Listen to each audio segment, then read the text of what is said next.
జాతీయ క్రీడా దినోత్సవాన్ని పురస్కరించుకుని రామాయంపేట మండల కేంద్రంలో యువజ్యోతి ఫుట్బాల్ అకాడమీ ఆధ్వర్యంలో హాకీ ఆటలు నిర్వహించారు. రామాయంపేట సీఐ వెంకటరాజారావు క్రీడాకారులతో పరిచయం చేసుకుని హాకీ క్రీడలను ప్రారంభించారు. అనంతరం Yuvajyothi football academy coach Bonthula Satyanarayana మాట్లాడుతూ ప్రతి స్కూల్లో క్రీడా దినోత్సవం జరిపించాలని, ప్రైవేటు పాఠశాలలో సైతం ప్రతి ఒక్క విద్యార్థిని ఆటలు ఆడించడం, ఆ ఆటలు ఆడించాలని ఆయన కోరారు. పాఠశాలలో జరిపే ఇతర అకేషన్లను ఏ విధంగా నిర్వహిస్తారో అదే విధంగా జాతీయ క్రీడా దినోత్సవాన్ని పురస్కరించుకొని క్రీడలు నిర్వహించాలని తెలిపారు. విద్యార్థుల తల్లిదండ్రులు సైతం విద్యార్థులను క్రీడలు ఆడించేందుకు సహకరించాలని కోరారు. ఈ కార్యక్రమంలో యువజ్యోతి ఫుట్బాల్ అకాడమిక్ సత్యనారాయణతో పాటు క్రీడాకారులు పాల్గొన్నారు.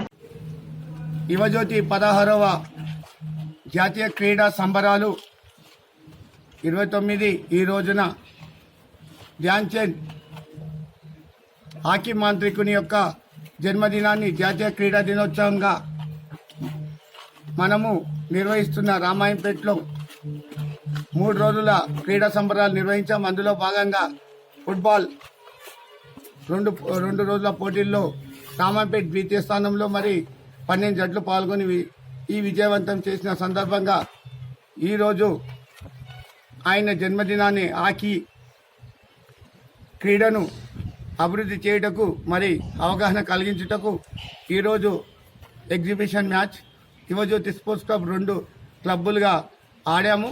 మరి ఈ యొక్క క్రీడా సంబరాలను స్థానిక సిఐ వెంకటరాజా గౌడ్, మరి మాజీ స్పోర్ట్స్ జిల్లా అధికారి రామాయంపేట పీడి నాగరాజు గారు పాల్గొన్నారు. ఈ కార్యక్రమాన్ని విజయవంతంగా నిర్వహించాం. హాకీ మాంత్రికుని జన్మదినాన్ని హాకీ ఆటతో ఆయనకు నివాళులర్పించాం. అంతేకాక ఇంకో విషయం ఏంటంటే రామాయంపేటనే కాకుండా ఉన్న పాఠశాలలు క్రీడా దినోత్సవాన్ని విస్మరించాయి.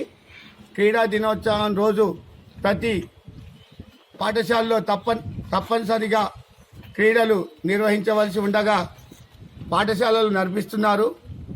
అవే వేరే ఏదో సాంప్రదాయ పండుగలు ఇతర కార్యక్రమాలను నిర్వహిస్తున్నారు. కానీ క్రీడా దినోత్సవాన్ని నిర్వహించకపోవడం పట్ల దీనిపై మేము కలెక్టర్ కూడా నివేదిక ఇస్తాం. ఇది చాలా క్రీడాకారులను అవమానించడమే కాకుండా పాఠశాలలు సిలబస్ నడిపించడం ఇది చాలా శోచనీయమైన విషయం. ఇది ప్రజలు కూడా తల్లిదండ్రులు గ్రహించాలి. స్పోర్ట్స్ డేగా ప్రతి పాఠశాలలో క్రీడలు నిర్వహించాలని డిమాండ్ చేస్తున్నాం. దీనిపై మేము కలెక్టర్కు పై అధికారులకు కూడా ఈ విషయంపై మేము ఒక ఫిర్యాదు చేయడానికి సిద్ధంగా ఉన్నాం. పాఠశాల యాజమాన్యాలు ఏ పాఠశాల అయినా క్రీడలు నిర్వహించకపోవడం, క్రీడా దినోత్సవం విస్మరించడం పై మేము దీన్ని తీవ్రంగా నిరసిస్తున్నాం. క్రీడలు నిర్వహించాలని దీనికోసం మేము పోరాటం చేస్తామని తెలియజేస్తున్నాం. జై హింద్.